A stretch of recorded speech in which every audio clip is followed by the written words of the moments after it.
Good morning and welcome to Monday, February 10th, 2020. Today we're back in the book of Zechariah. We're in chapter 7, and we'll be reading verses 5 and 6. And it's titled, The Consistency of Prophecy. So Zechariah 7, 5 and 6 reads, Speak unto all the people of the land and to the priests, saying, When ye fasted and mourned in the 5th and 7th month, even those 70 years, did ye at all fast unto me, even to me? And when ye did eat, and when ye did drink, did ye eat for yourselves, and drink for yourselves? There's an old saying that goes, some people never learn.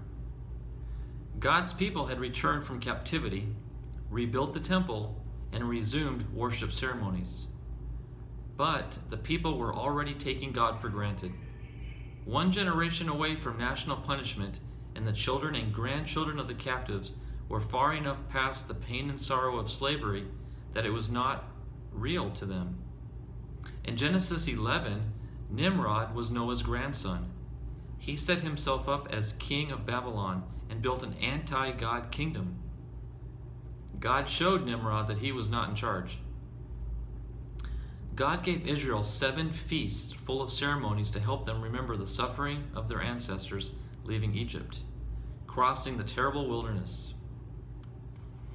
After grandparents who actually suffered the ordeal were dead, the grandchildren who had not walked through the hot desert sand turned the feasts into a homecoming to see relatives and to catch up.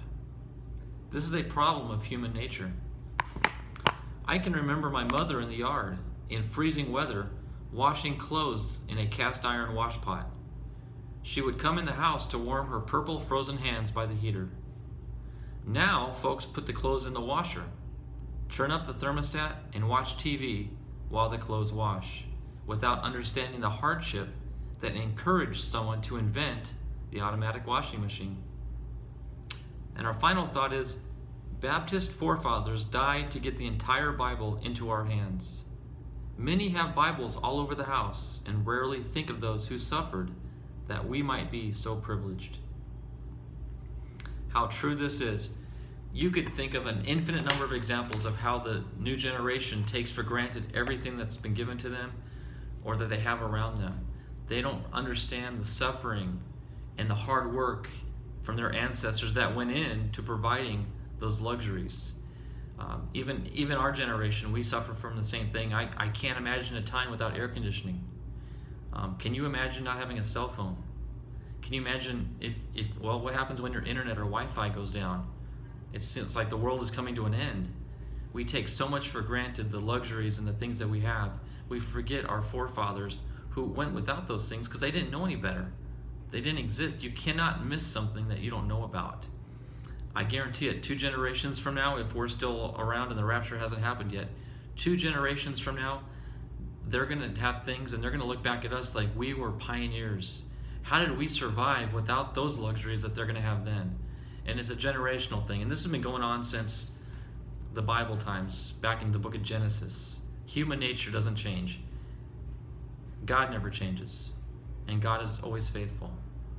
So, as much as the times around us change, we as people and God never change. Just one of those consistent things. So anyway, it's been an interesting devotion. I hope you enjoyed it, and I look forward to seeing you all tomorrow. Take care and God bless. Bye-bye.